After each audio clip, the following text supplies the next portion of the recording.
So today we're reading from Srimad Bhagavatam, Canto 2, Chapter 2, verses 19 to 37.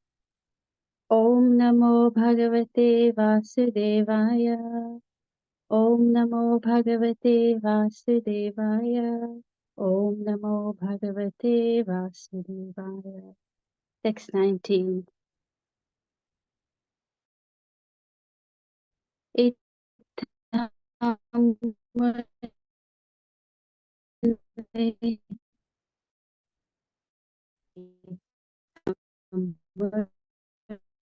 Nistu Pato Vigyanatrikviryasurandhikashaya Sapashnipapi Dyagudam Tato Nilam.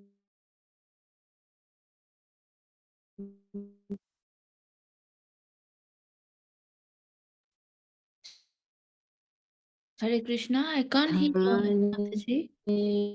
It's breaking off a lot. Shatsunamaye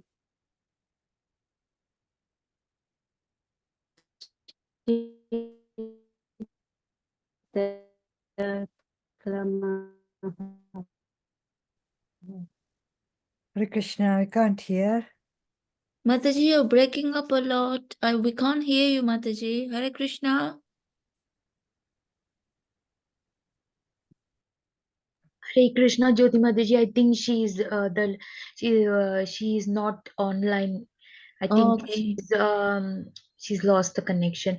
Dear devotees, we'll wait for Mataji to rejoin this Zoom meeting.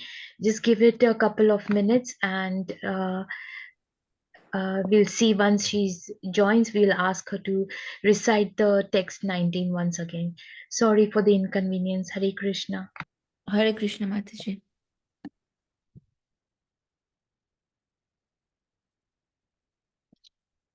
You said you're back online. Hare Krishna, I'm back online. I'm sorry. Had a problem. Hare Krishna Mataji, welcome Hare back. Krishna. We couldn't hear you at all, though your voice was breaking. Can we please request if you can start with text 19? Thank you, Hare Krishna Mataji. Hare Krishna. Hare Krishna. Text 19. Itham munistu paramedyavasthito Vigyanatrikvirya surandhitashayah Swapashnipapi dyagudam tato nilam Dhaneshu shatsunnamayejjita klamaha.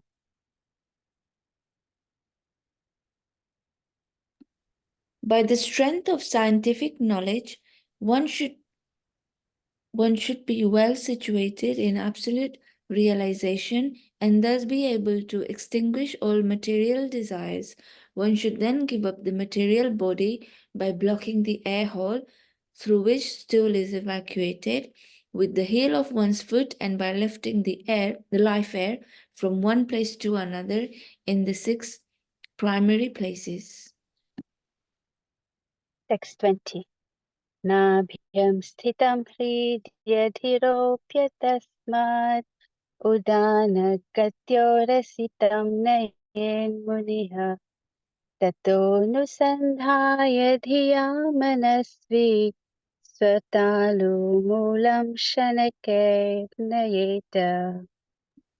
The meditative devotee should slowly push up the life air from the navel of the heart, from there to the chest, and from there to the root of the palate.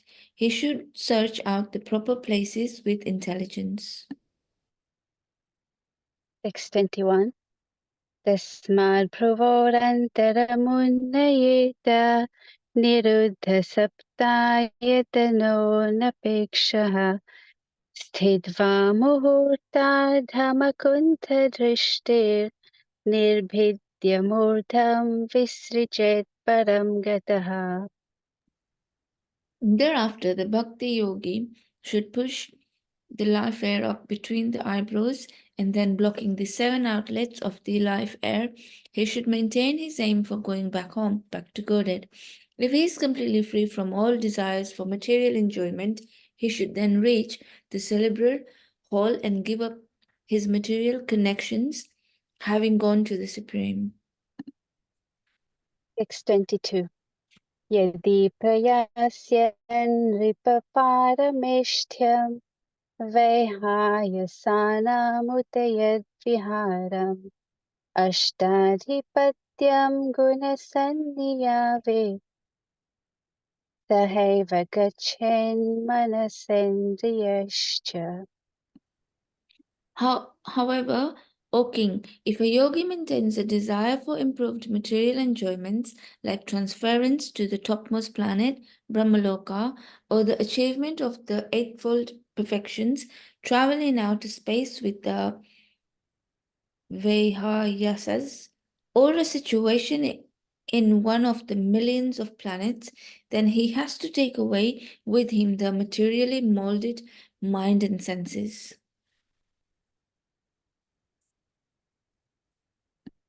623. Yogeshvaranam gatim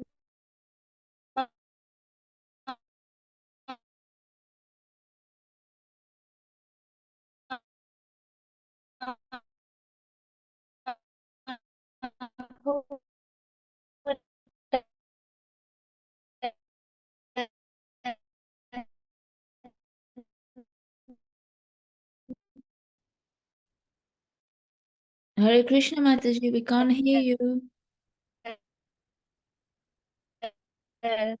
Bahistrilokya Nakarmabhistam Gatimaga Samadhi Bhajam. 624. Hare Did Krishna. you hear text 23?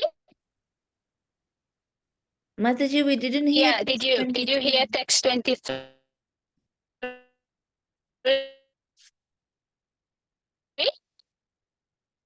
Hare Krishna.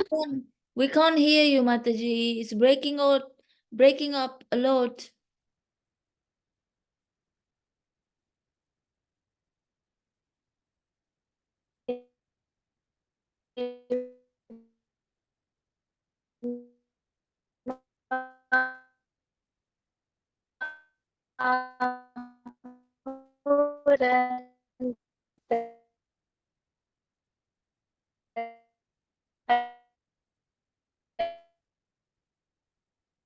Hare Krishna Mataji, we can't hear you.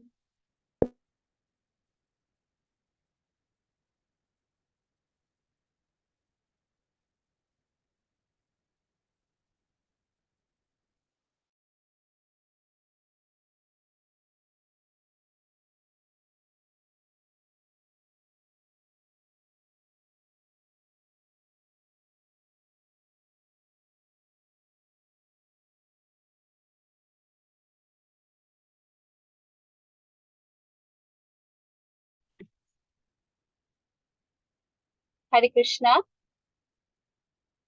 Can you hear me? Hare Krishna, yes, Hare we can Krishna. hear you now. We are on text 23.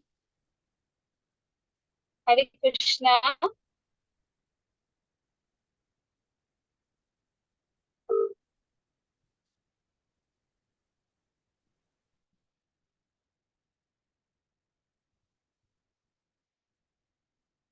Hare Krishna. Do on my phone then. Yes.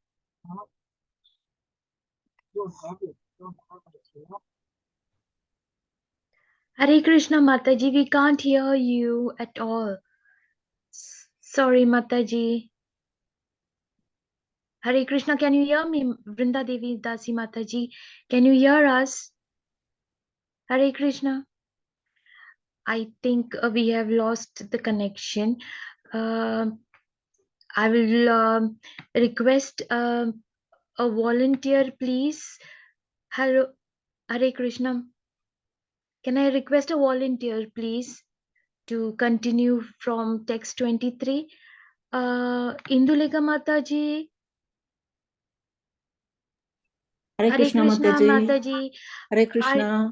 Hare Krishna Induleka Mataji. Can you please recite text from text 23 so that we can continue with the recitations? Okay, I can try. Thank you, Mataji. Thank you. Hare Hare Krishna. Thank you, Ma.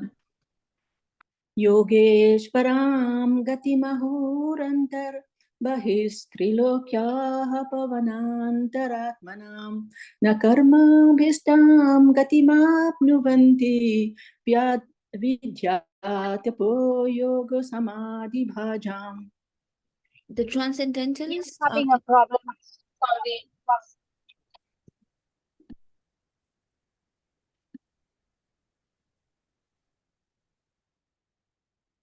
Basically, what we are doing is we have. Hare Krishna. Hare Krishna. Yes. Can I try again now? Because I couldn't get a connection. Okay, Mataji, I'm just finishing my English and then you can try from 24, text 24. Yeah, it's fine. Okay. That's fine. The transcendentalists are concerned with the spiritual body as such by the strength of their devotional service, austerities, mystic power, and transcendental knowledge. Their movements are unrestricted within and beyond the material walls. The fruitive workers or the gross materialists can never move in such an unrestricted manner. Text 24. Vaishvanaram yati vihaya sagataha sushunaya brahma pathena shotisha vidhuta kalkotha harirudastat prayati chakram ripasheshumaram. O king, when such a mystic passes over the Milky Way by the illuminating Susumna to reach the highest planets, Brahmaloka, he goes first to Vaisvanara, the planet of the deity of fire, wherein he becomes completely cleansed of all contaminations, and thereafter he still goes higher to the circle of Sisumara to relate with Lord Hari, the personality of Godhead.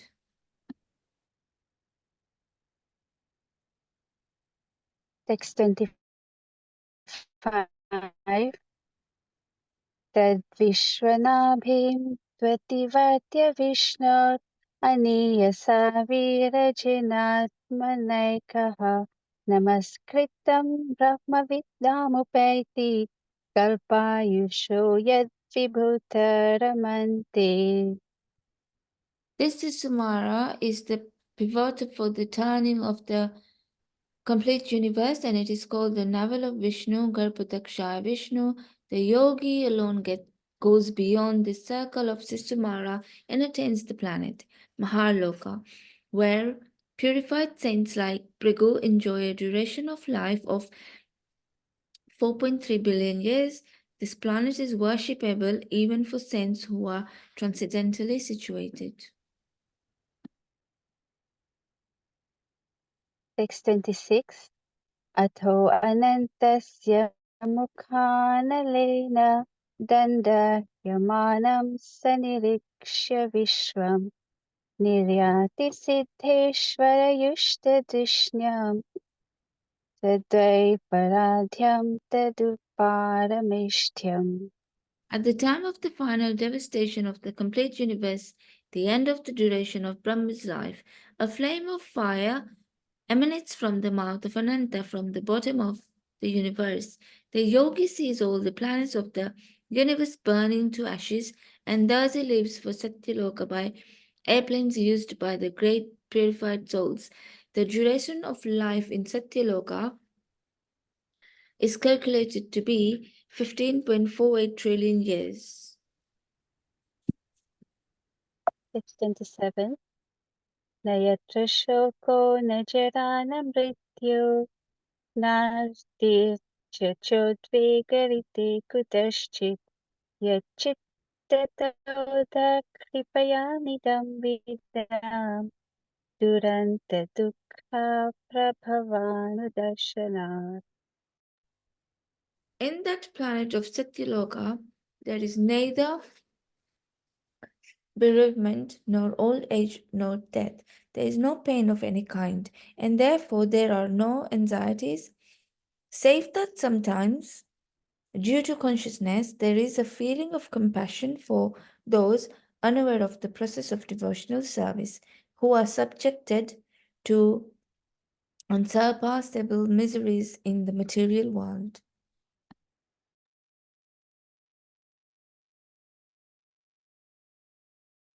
Text 28.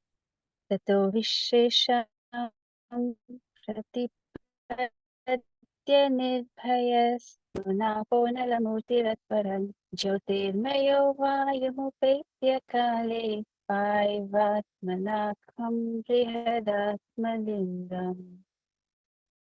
After reaching Satyaloka, the devotee is specifically able to be incorporated fearlessly by the subtle body in an identity similar to that of the gross body, and one after another he gradually attains stages of existence from earthly to watery, fairy, glowing, and airy, until he reaches the ethereal stage. Text 29. Granena Gandham Rasanena Vairasam Rupam च दृष्ट्याशनं त्वचैव श्रोत्रेण चोपेत्य नभो गुणत्वं प्राणेन चाकृतिमपैति योगी. The devotee thus surpasses the subtle objects of different senses like aroma by smelling, the palate by tasting, vision by seeing forms, touch by contacting, and vibrations of the ear by ethereal identifications, and the sense organs by material activities. Text 30. Sabhutasukshmendriyasanikarsham Manomayam Devmayam Vikaryam Sansadhya Gatya Sahatena Yati Vijnana-tattvam guna-sannirodham. The devotee, thus surpassing the gross and the subtle forms of coverings, enters the plane of egoism, and in that status he emerges the material modes of nature, ignorance and passion. In this point of neutralization, and thus reaches egoism in goodness. After this, all egoism is merged in the Mahat Tattva, and he comes to the point of pure self-realization. Text 31. Tenatmanatmanamupaitti shantam anandamayo-vasane etam gatim bhagavatim gato yaha savai punarneha vishajyatenga. Only the purified soul can attain the perfection of associating with the personality of Godhead and complete bliss and satisfaction in his constitutional state. Whoever is able to renovate such devotional perfection is never again attracted by this material world, and he never returns.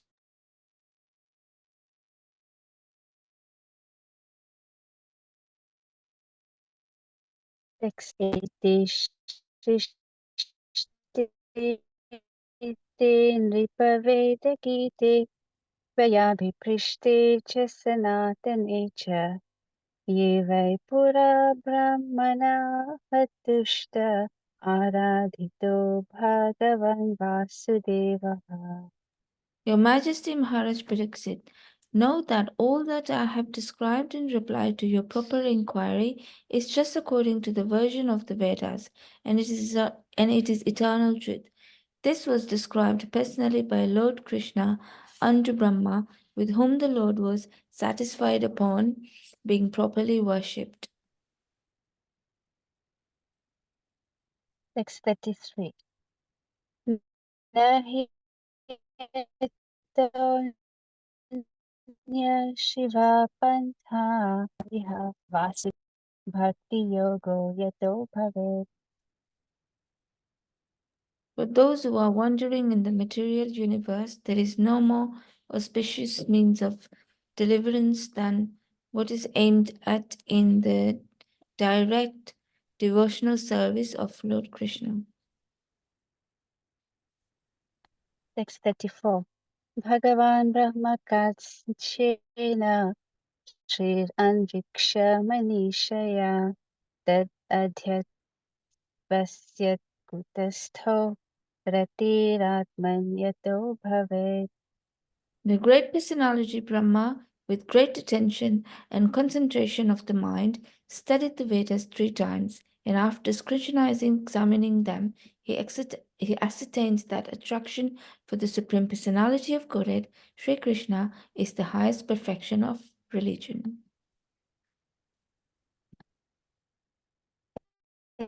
Text 35. Bhagavan Sarva Bhuteshu Lakshitah Swatmana Harihi Drishyairbudhyadibhi Drashta Lakshaner Anukam Mapake. The personality of Godhead, Lord Shri Krishna, is in every living being along with the individual soul, and this fact is perceived and hypnotized in our acts of seeing and taking help from the intelligence. Text 36. Tasmat Sarvatmana Rajan Harihi Sarvatra Sarvada Shrodakititavyascha Smartavyo Bhagavan Rinam. O King, it is therefore essential that every human being hear about, glorify and remember the Supreme Lord, the personality of Godhead, always and everywhere.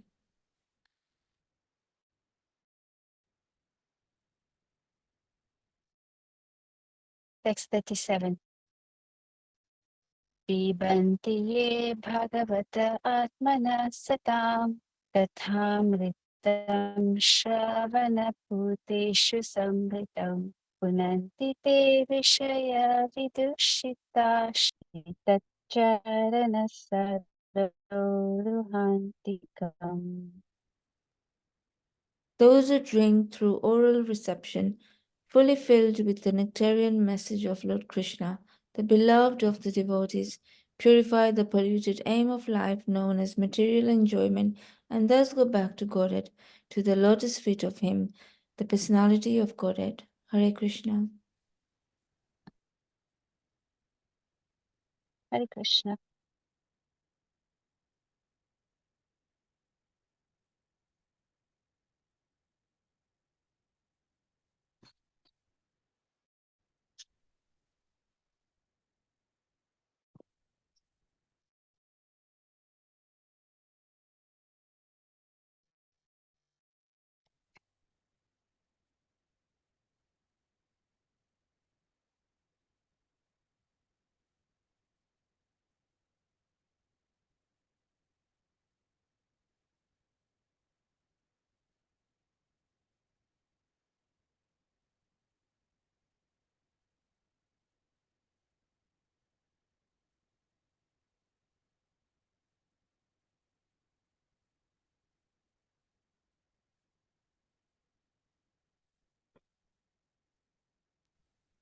Hare Krishna, dear devotees. Thank you, Vrinda Devi Dasi Mataji, Indulekha Mataji as well for stepping Hare in, Krishna. and Jyoti Mataji as well. Over to you, Pancha Tattva Das Prabhuji. Hare Krishna. Hare Krishna, dear devotees. Can you hear me? Yes, Yes, Prabhuji, we Prabhuji. can hear you. Hare Okay. Krishna. It's a pleasure to be here. I appreciate very much this opportunity to speak. It's very nice the program you have. A chapter a day keeps Maya away. I like this very much. So perhaps could I just inquire what's the rough sort of schedule? I was just told to speak, but I don't quite know how long for, or what is the format normally that you follow. If someone could just let me know. Hare Krishna Prabhuji. So you could start, you can share your screen. I've made you co-host. You can share your screen. You can share today's verse 35. Yep. And you could talk about it a little bit and then do the invocation prayers and then continue discussing it, maybe until 8:30 or 8:40. And then the last 5, 7, or 10 minutes, we have discussions for comments, questions, Okay. any suggestions, anything. So And then at roughly. 8:45, we end the session. Okay. So like from now until 8:40 or 8:35 is your time. Okay. So we'll see what happens. And maybe I could just get a rough estimate. Do people, I can understand that it's a Wednesday, it's January, Yeah, it's 8 o'clock in the evening. I yeah. imagine some people are not in the mood for so much heavy philosophy at the minute. Am I correct in this understanding? I don't know. We've been together from so many years now, and we are prepared for it. Okay. Yeah, So yeah. we'll see what comes up. There's a very nice And verse it's that's selected. yeah, and it's a free session. If anybody would like to leave at any point, they can, you know? They say they can vote with their feet. Yeah, look, there is a comment there saying, "We are ready, Prabhuji, for deep Okay. philosophy." I like to hear this. Yes, Okay, I yeah. hope I'm ready too. Okay. Yeah, thank you very much. Thank you. Welcome, Prabhuji. Thank you. Hare Krishna. Okay. Namo Vishnu Padaya, Krishna Prasthaya Buddhaya. Srimati Bhakti Vedanta Swami Namani Namaste Saraswati Devi Guru Vari Pracharani. Nirvishesha Sunyavati Pashtata Destarani. Jai Shri Krishna Chaitanya Prabhu Nityananda Shri Advaita Gadadhar Shri Sri Guru Bhakta Vrinda. Hare Krishna, Krishna Krishna, Hare Hare, Hare Ram, Ram Ram, Hare Hare. Jai. So we are currently on the second canto of the Bhagavatam. Really, this is when Bhagavatam is really starting. You know, the Prabhupada said he put everything in the first canto, but only now in the second canto is actually the real nectar starting, because Shukadeva Goswami is actually beginning to speak. And in these first 3 chapters of Bhagavatam, then basically he gives the entirety of Bhagavatam. I was hearing recently, I think Keshav Maharaj was sharing that he's so excited to speak because the questions by Parikshit Maharaj are so exciting and so real for us in our devotional lives. That he's so excited to speak that he speaks without even actually offering a Mangalacharan until actually later. We see in chapter 4 he begins to actually offer the Mangalacharan. Here he's giving so much knowledge. So text 35 goes as such. Bhagavan Sarvabhuteshu Lakshita Swatmanahari Drishyar Bujjadibir Drashta Lakshaner Anumapakai. The personality of Godhead, Lord Sri Krishna, is in every living being along with the individual soul. And this fact is perceived and hypothesized in our acts of seeing and taking help from the intelligence. So this translation alone is very nice because people think that spirituality is a matter of blind faith. Simply, I believe this. You know, I'm born in this particular country. This is our beliefs. I believe this. You believe that. You know, they say we were Luton today, and a man kept walking by with a big cross. We had a book table set up, and he was walking by in front of us with this big cross, and it said, you know, believe in the Lord Jesus Christ, and your soul will be saved. And for many so-called spiritual people, simply belief is enough. But for us, belief is there, but actually, spiritual life, this reality which is described in Bhagavatam, is actually perceived. It's directly felt. And it's according to our level of consciousness, are we able to actually perceive? We have to appreciate that everybody sees the world in a different way. The example is given if 3 different men or women, they walk through a forest. Now, according to what particular modes of nature they are in, they will see the forest in a different way. You know, someone who's in the mode of ignorance, you might look at the forest and think, well, simply here's a place I can lie down. I can lie down and go to sleep. And someone so simply when he's in the forest, he's simply seeing a place for him to sleep. Then someone in the mode of passion, then they will see this forest and actually they'll be envisioning how they can bulldoze the entire forest and make a big shopping center. And they can make lots of money this way. So they don't see the forest, they see a shopping center. And one who's in the mode of goodness, when they see the forest, they actually see a place they can perhaps perform some bhajan. So although the same physical things are there, depending on one's level of consciousness, they perceive something very differently. So this process of spiritual life, sadhana bhakti, is chetodarpana marjanam. It's purifying our consciousness so that we can actually see Krishna. This is the highest level, but before we see Krishna, we actually understand how Krishna is acting. There's many different pastimes of Krishna, and it's recommended that we progressively go through Bhagavatam. Prabhupada shares in one purport, I think it's quite soon in the second canto, he shares in one purport that there's all the pastimes of Krishna are non-different. So whether it's Krishna having in Krishna and Vrindavan with the cowherd boys, or with Mother Yashoda, or whether it's how the process of the cosmic manifestation is taking place, because all Krishna's activities are all absolute. But for those of us who are materially conditioned, then we should properly meditate upon these pastimes dealing with material manifestation, etc.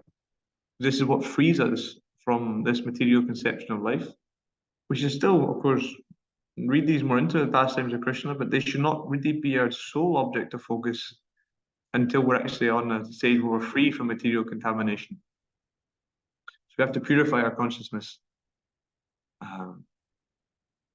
So perhaps I'll just read some of the purport. It's quite a long purport, so we might just take some bits and pieces from it, because we're not so much time.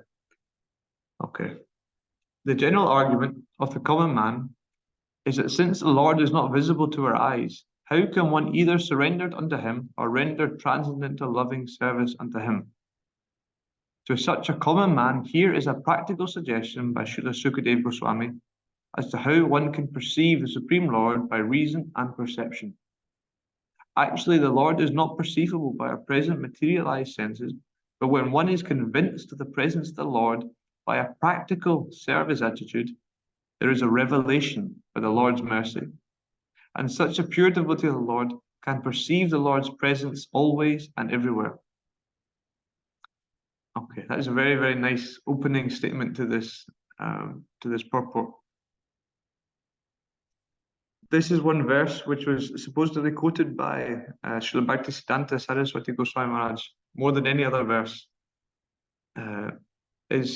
Is also quoted in the Nectar of Devotion. It's originally, I forget where it's originally from, but you're probably familiar. Atashi Krishna Namadi, Naba Vedgraham Indriyai. Swayameva Sprachada. Jiva Mukhi Hi Sevado Swayameva Sprachada. That Krishna, the Supreme Personality of God, he cannot be perceived by these blunt material senses. But when we purify our senses, particularly beginning with the tongue, and the tongue is purified by chanting the holy names and by taking prasadam, by honoring the Lord's prasadam, then the senses become purified and we can actually, Krishna manifests himself to us. Because we have to understand why Krishna is not so apparent to our vision. People say that, oh, if God is there and I have a relationship with God, then surely if he would just show himself to me, then actually I would believe in him and I would get on with spiritual life. Many times, perhaps in our daily practices, we face some difficulties. And we think, well, can I really be bothered to fulfill these vows which I've made? Can I really be bothered to have to live in the mode of goodness? Can I not just go down the ordinary route that most people are going? Because spiritual life is inherently, we're always battling. We're battling against the modes, we're battling against our minds. Until we come to a platform of steadiness, we're battling against our anarthas, so many unwanted things in the heart. And so we need some determination to engage in this battle. And we may think, well, if Krishna could just reveal himself, if I could just see Krishna, if I could stand in front of the deities and Krishna would speak to me, then surely I would just give everything. So why doesn't Krishna do this? They say Krishna wants us to come back to him more than we want to come back to him. So why doesn't he do this? But ultimately, we have to understand that Krishna has endowed us with free will. and that he has the potency, and he has the love for us to understand that if we don't want to see him, if we want to enjoy this material world, he will remain somewhat distant. Because if you woke up one morning, if you say you're chanting your japa, and you open your eyes and you see Krishna right in front of you, would you really be able at all to continue with any sort of material activities? Because ultimately Krishna is so attractive. This is the hope we want to come to. One day we can chant japa and open our eyes and Krishna will be there. But Krishna is allowing us this free will that if actually we've got material desires and we still want to cling on to these, then he will remain somewhat distant. This process of sadhana bhakti is actually about transferring our desires to Krishna. And once the desires are properly pure, then Krishna reveals himself.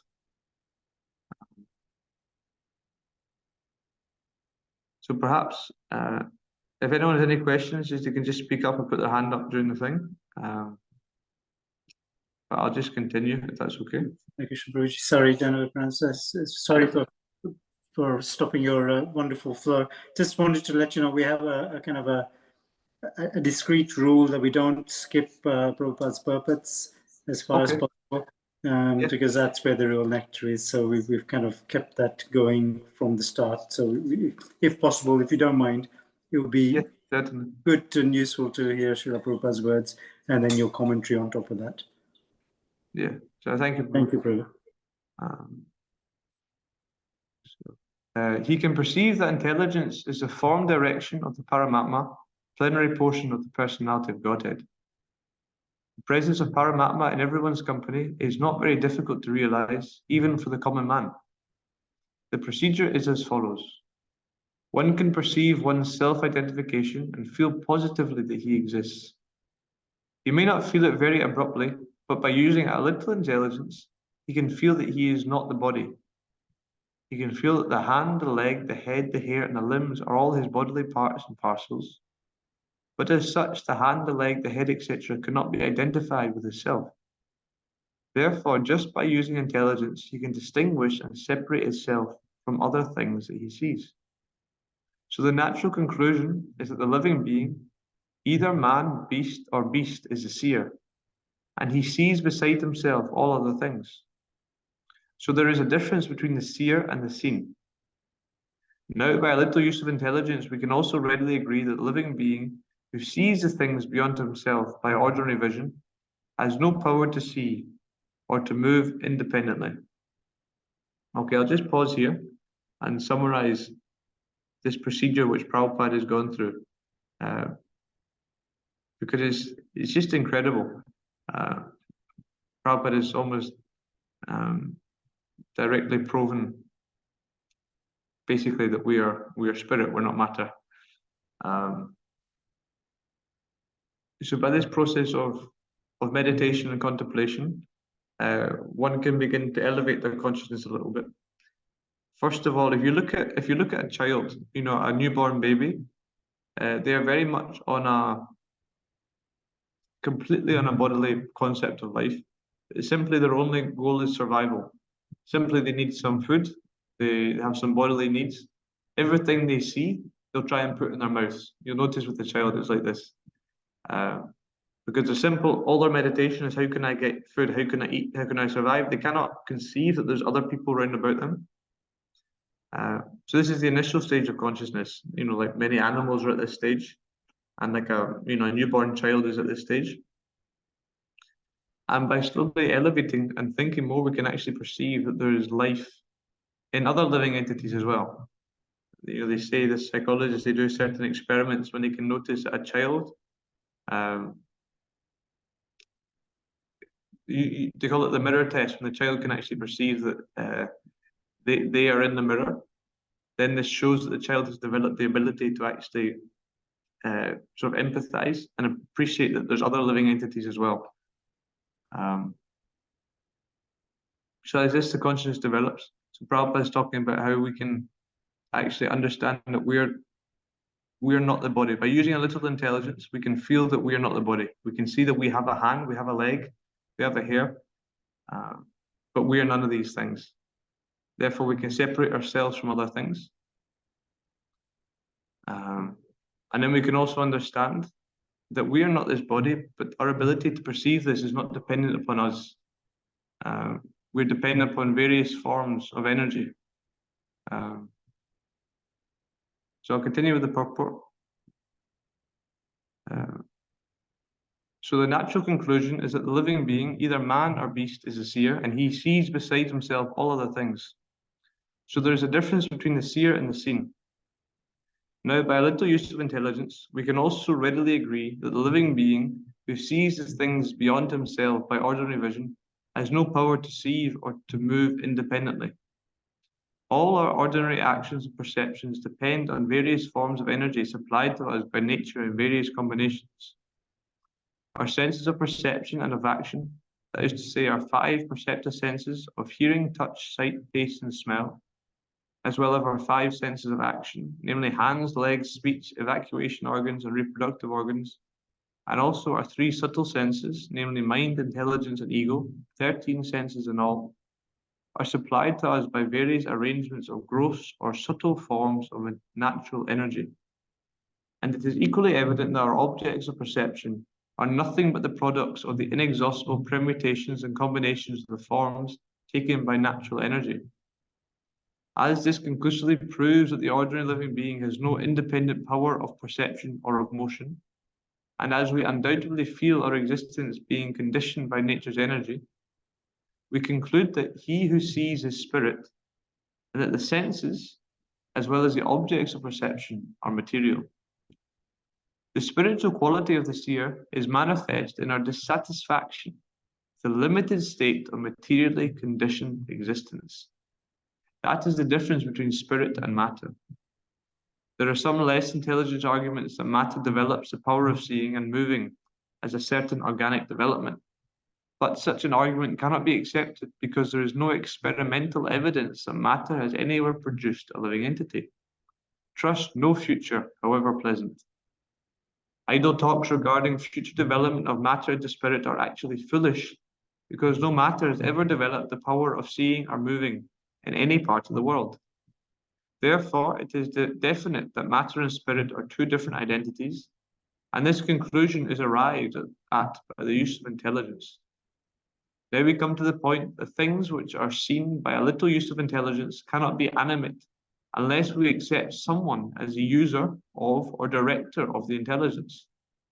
Intelligence gives one direction, like some higher authority, and the living being cannot see or move or eat or do anything without the use of intelligence. When one fails to take advantage of intelligence, he becomes a deranged man, and so a living being is dependent on intelligence or the direction of a supreme being, superior being. Such intelligence is all-pervading. Every living being has his intelligence, and this intelligence, being the direction of some higher authority, is just like a father giving direction to his son. The higher authority who is present and residing within every individual living being is the super self. So again, we'll just pause briefly here. Prabhupada again is completely annihilating the idea that spirit can come from matter. Trust no future, however pleasant, is one famous phrase of Prabhupada's. He described this mentality of the scientists to be like writing a post-dated check. Simply, I will give you this money. I don't have it just now, but I'll give you this money in the future. But one who's an intelligent businessman knows not to accept such a false promise. Similarly, the idea that matter comes from spirit should not be accepted by an intelligent man. So it's interesting, the Prabhupada is defining the spiritual quality of the seer, so we can understand that we ourselves are spirit, because all of our senses, as well as the objects of perception, they can never be fully satisfied, because we have this spirit means Satchitananda, it means eternal, and everything around here is temporary. Then by introspection, realizing that we are not satisfied in this temporary world, then we can actually understand that, hang on a sec, we don't belong here. And this knowledge actually that we don't belong here, this is a very strong impetus for spiritual life. They said, one of the reasons we read so many books, it's very inspiring. You're reading a chapter a day. One of the reasons we do this is simply develop homesickness. We have to become homesick for where we truly belong. Right now, we think we belong here. And because we think we belong here, if we have that mentality, then, you know, material energy will facilitate us to have another body, which will allow us to supposedly enjoy here. But dukkha dosha nadarshana, we have to understand that actually it's a place of birth, death, old age, and disease. We're never happy. I forget the verse now. Vishwam Sukham Rajayate. There's one, I can't remember exactly the prayer, but for the devotee, this whole world becomes a place of joy because he actually understands that he's going home. So before we go into the next paragraph, anyone have any comments they would like to share so far?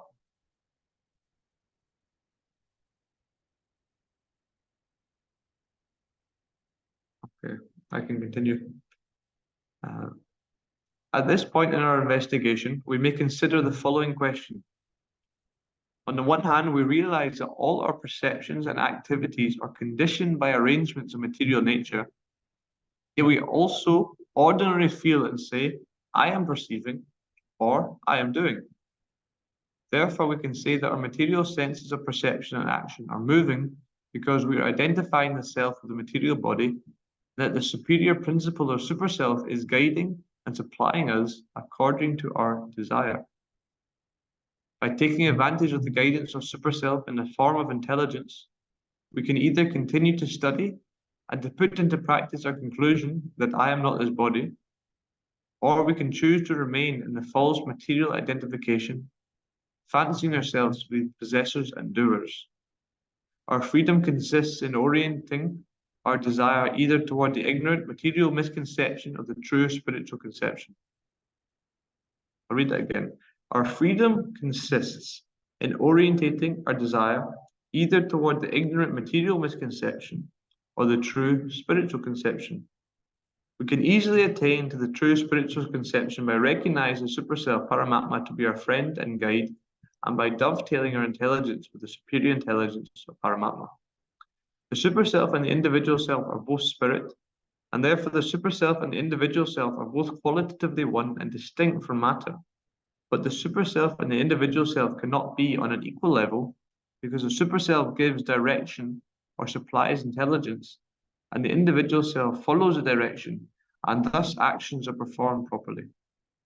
The individual is completely dependent on the direction of the Superself because in every step the individual self follows the direction of the Superself in the matter of seeing, hearing, thinking, feeling, willing, etc. This is a very nice paragraph. It sums up, I think I speak for myself as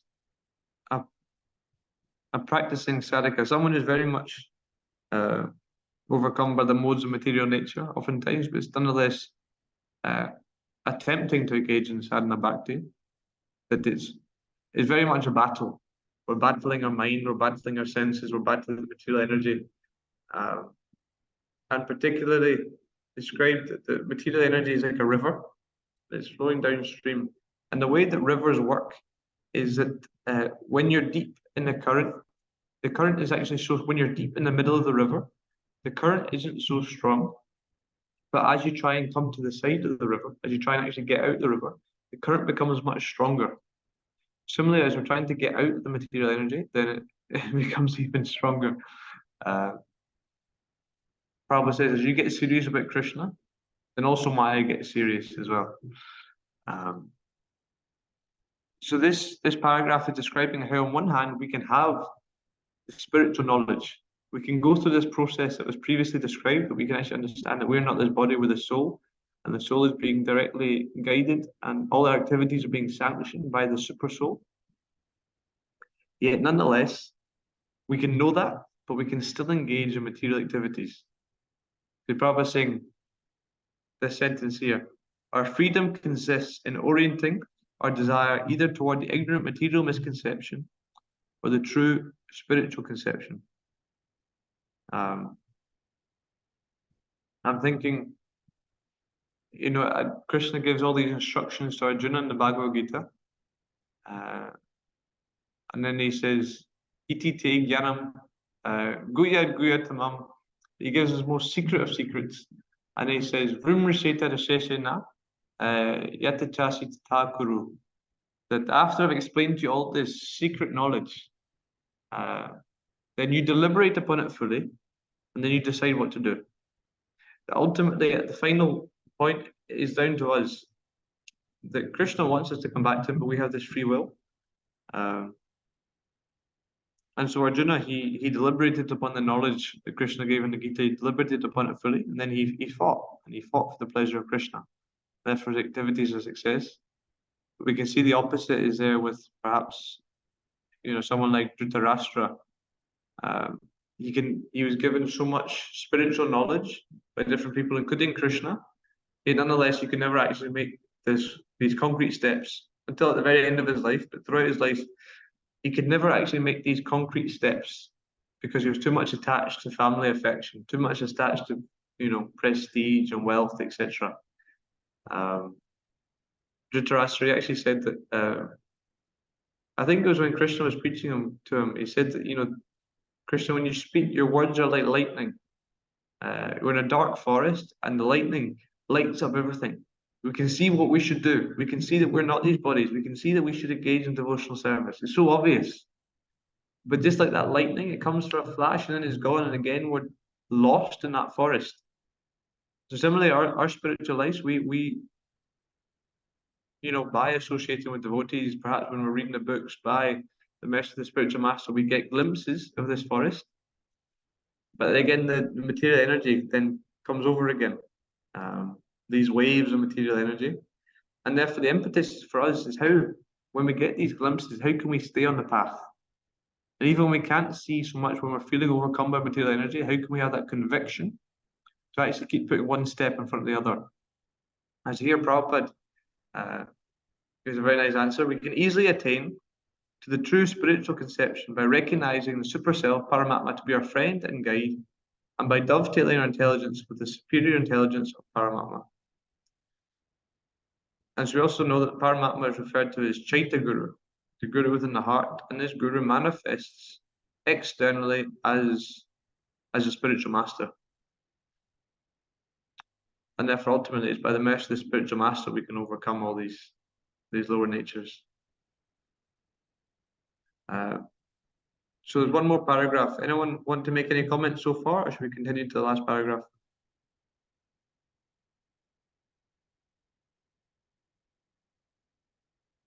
Okay, I'll continue this. So far as common sense is concerned, we come to the conclusion that there are three identities, namely matter, spirit, and super spirit. Now, if we go to the Bhagavad Gita or the Vedic intelligence, we can further understand that all three identities, namely matter, individual spirit, and the super spirit, are all dependent on the Supreme Personality of Godhead. The super self is a partial representation or plenary portion of the Supreme Personality of Godhead. The Bhagavad Gita affirms the Supreme Personality of Godhead dominates all over the material world by his partial representation only. God is great, and he cannot simply be an order supplier of the individual selves. Therefore, the super self cannot be a full representation of the Supreme Self, Purushottama, the absolute personality of Godhead. Realization of the super self by the individual self is the beginning of self-realization. And by the progress of such self-realization, one is able to realize the Supreme Personality of Godhead by intelligence, with the help of authorized scriptures, and principally by the grace of the Lord. The Bhagavad Gita is a preliminary conception of the personality of Godhead Sri Krishna, and Srimad Bhagavatam is a further explanation of the science of Godhead. So if we stick to our determination and pray for the mercy to the director of intelligence sitting within the same bodily tree, like a bird sitting with another bird, as explained in the Upanishads, certainly the purport of the revealed information in the Vedas becomes clear to our vision, and there is no difficulty in realizing the Supreme Personality of Godhead, Vasudeva. The intelligent man, therefore, after many bursts of such useful intelligence, surrenders himself at the lotus feet of Vasudeva, as confirmed by the Bhagavad Gita 7:19. Jai Srila Prabhupada ki Jai. So, Prabhupada is saying, simply by common sense, that we've actually reached the conclusion that there is matter, spirit, and super spirit.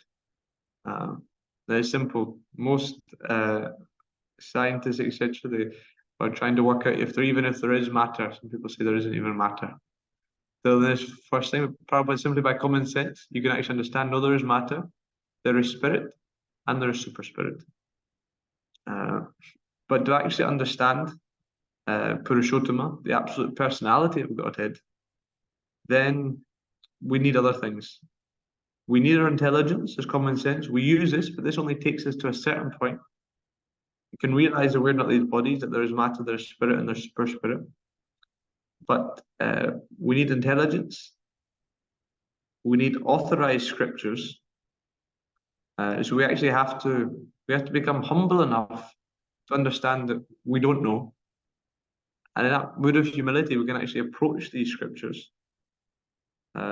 It's interesting, if you engage in, I'm sure many of you have, in book distribution, one often thing you hear from different people is, okay, no, I already know this already. Some people culturally feel they know this already. Some people, because they already practice some meditation. You know, you meet some people, they do meditation on like a phone app, and they do some breathing exercises. So they think, no, simply I know this already. They don't need these books. So they're not able to actually understand that God is a person. So we need the humility, the intelligence to understand our initial position, the humility to approach scripture. And finally, we need the mercy of the Lord, the grace of the Lord, which is ultimately causeless. So no matter how hard we work, still it's causeless. But Krishna, he is very dear. He's Bhakta Vatsala. He likes to give himself to his devotees. Therefore, if we endeavor with patience and confidence, then we can be ensured of success. Yeah. So it's a very nice purport. It takes us right from the lowest to the highest. I want to understand there's a God, and we have to engage in his devotional service. So perhaps now we're almost at 1:45. So Tomlin requests if devotees would like to share some of their realizations from this verse, or if there's any corrections you'd like to make or any questions, then that would be much appreciated.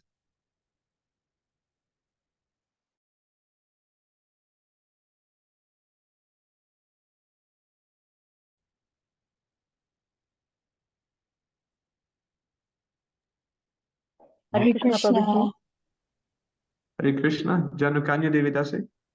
Hare Krishna. I just want to say how wonderful a class it is. Oh, For Hare the Krishna. first time I enjoyed it. You explained it so beautifully. And I like the way you broke it up and stop and tell us the meaning, because as you said, it's a long purport. Hari Bol. Thank you very much. Yeah, thank you for tolerating my long-winded. Sometimes I get a little excited. It's interesting. No, it's fine. I'm not giving many classes, just on Zoom, and I sort of forget there's other people there as well. I'm just seeing the text. There's some chats. Hare Krishna, Prabhuji. Please can Hare I accept my Krishna. humble? Indulekha Devidasi. So good, Prabhupada. Thank you, Prabhuji, for explaining nicely. Well, I have a little question here. Yes, So, please. when we are reading here, we see in the purport, there is that the Lord inspires us from within, right? And again, it is said that we have got the free will. It is given the analogy of two birds sitting on the same tree. One bird is watching the other bird eating the fruits of the tree, right? So if we have got the free will and we are being inspired from within, so please can you just clear a little bit here for me? There's a little doubt in my mind. Yes, you're asking, how do we simultaneously have free will, but nonetheless Krishna is inspiring us? Basically, we have to try very, very hard not to see Krishna. We We understand this entire cosmic manifestation. This has been created to facilitate the living entities to come back to Krishna. That somehow or other, Prabhupada says, somehow or other we've had some desire to enjoy separate from Krishna. And therefore this world is sometimes described as like a prison, or it's described as like a school. And in both cases, a prison, really the real meaning of a prison is like a reformation center so that we can actually become again reinstitutionalized and back in normal society. So normal society means being engaged in transcendental loving service to the Lord. So actually, every single thing here, everything we go through, this world is full of suffering. There's death, there's separation, there's, disease, all these things which are not particularly pleasant. But actually, for the advanced devotee, they see all these things as the mercy of the Lord because they are actually inspiring them to attain for that thing which is eternal. So literally, every single thing we see, we have to understand nothing is separate from Krishna. We have the wrong mindset if we see anything separate from Krishna. When one is initially takes devotional service, they may see Krishna in the altar. Simply Krishna's at the temple, Krishna's there, but that's it. I can bow down to the temple, I can make my prayers, but when I leave the temple, Krishna's not there. Then when one actually becomes more advanced in devotional service, they can see that actually Krishna is in the heart of every single living being. They can see that actually everything is Krishna's expansion, is his energy. And therefore they can actually see that Krishna has throughout their entire life been trying to bring them towards him. But Krishna endows us with this. He's like a very, very good doctor. If you have a bad doctor, then you'll go to him and he says, take antibiotics. You have a sore foot, he gives you antibiotics. Someone else comes in with a sore throat, he gives them the same antibiotics. Someone comes in with their head chopped off, he gives them the same antibiotics. Some doctors are like this. But if you have a good doctor, then for every single patient who comes in, he will sit them down and he'll talk with them. And he'll find out exactly what their issue is, what is the root cause of the issue, and he'll give them a very, very detailed and personalized prescription. So it's like that with us in devotional life. Particularly when we start to practice Krishna consciousness, we can see how Krishna throughout our life has actually been giving us exactly what we need at exactly the right time. Therefore, it's simply up to us to have the ability to perceive it in this way. Hare Krishna. Oh, sorry. Perhaps someone else could share if they have any thoughts on this. Actually, I was thinking the same example you gave about the doctor. Mm-hmm. Well, people go to the doctor because they know it is to make them feel better. Yeah, and so what is it that's stopping us from taking to Krishna? He's there waiting for us. And we know all the Shastras point to being happy when you do take to him. You get permanent happiness. So I recently saw a little advert from a Manchester United footballer. He gave up 500,000 a year to actually he's become a priest in Manchester. So it's only few and far between that take to it. Why is it? Why is it that it's so freely available information that and we're trying to spread the word and people aren't taking to it?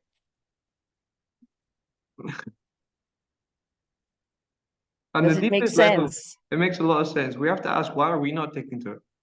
Yeah. We can complain why other people are not taking to it, but we have to ask, why are we not pure devotees? Yes. What's holding us back?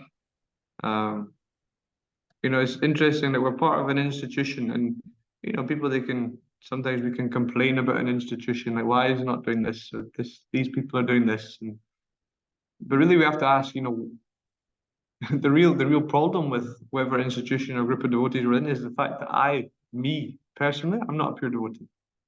We have to think like that. And then we have to realize that, being a pure devotee means to means to realize that we're not the enjoyer, we're not the controller. That simply we exist simply for Krishna's pleasure. We're in this world because we want to actually enjoy and be the controller. And we actually understand what pure devotional service means is it's quite scary. Mama Jamani Jamanishwari Bhavatada Bhakti Rahita Kitoi, birth after birth. We're willing to, we don't want liberation, we don't want knowledge, we don't want any freedom from suffering. This jnana and karma means you want some freedom from suffering, you want some nice position. A pure devotee doesn't want any of that. A pure devotee just wants to serve. So when we can come to that platform, then perhaps we can say why other people are not also coming. But perhaps what were your thoughts, Mataji, on this? This is so true, but I think Maya is so attractive. I think that's what's holding people back mostly. It's all the attraction and we running with the crowd because our neighbors got this, we want it, or we want a bigger one and better one. So it's our desire, isn't it? I think. Yeah. I was reading just recently, there's one verse, I think it's in the first chapter of the Bhagavad, the second canto, so you must have read it recently. It said, one should be bold enough to remember Krishna at the time of death and not be enamored by family life or material possessions or any of these things. You have to be very bold. I like this word. You're putting a stand against material energy. You're saying, no. I'm going the opposite direction from everybody else.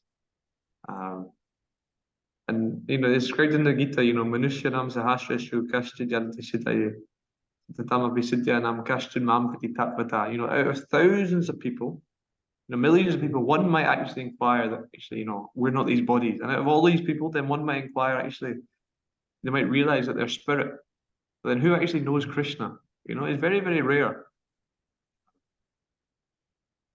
Yeah. So we have to have that internal conviction that we're mercy cases. We depend upon the mercy of the spiritual master, and if we can cling on, it's like we're in a well, and the spiritual master throws down a rope into this well, and you just have to cling onto that rope. And he'll take you up. Prabhupada said, "Cling onto my dhoti." But we have a responsibility to also cling on tight. We can't just rely. Haribol, thank you so much for explaining. No, thank you. So I think we've gone over time a little. So if there's any last comments, otherwise we can finish just now. Hare Krishna, Prabhuji. I just want to say thank you very, very much for such a wonderful, clear thinking class and some nice, simple but profound statements by you. It was really very, very good. Thank you, Prabhuji. Here, wonderful. Thank you. That is so true. Yeah. Thank you very much for the wonderful class. You are such a young soul, but your realization is making a lot of impact on us, and because the way you have explained and you have realized so much knowledge, and that's why you could speak the way you have spoken and clear a lot of doubt in our mind. And more we keep on reading and associating with these wonderful verses of Srimad Bhagavatam and listen to Srila Prabhupada, and that will help us to come out of the bodily level and actually be situated in the spiritual level one day. Yeah. And then we can go back to Krishna. This is our faith, faith in scripture and faith in Srila Prabhupada. Srila Prabhupada is a pure devotee, and what he has given us, how he is lifting us, it's just beyond our imagination. And we are very, very grateful, very grateful. And you are such in this body, you are not an Indian body, but how really it actually proves that we are not the body, we are the spirit soul. So wonderful. Thank you very much for your wonderful class. Hare Krishna. And it's surprising you say it's your first time. It's amazing. You sound so knowledgeable and experienced. Very bold. Thank you kindly.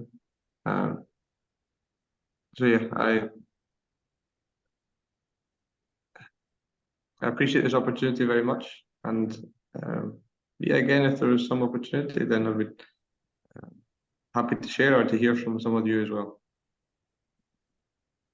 Okay, Hare Krishna. Hare Krishna. Thank you, Prabhuji. Thank you. Vanchakalpatarubhyasya Yasya kripa कृपासिन्धुभ्यैव च sindhureva पतितानां patitanam पावनेभ्यो वैष्णवेभ्यो नमो नमः. ग्रंथराज श्रीमद् भागवतम की जय, अनंत Ki कोटि jai. की जय, Srila Srila Prabhupada की जय. And I forgot the Prabhuji's name. All glories to you, Prabhuji. Hare Krishna. Panca Tattva Das. Thank you. Haribol. Yes.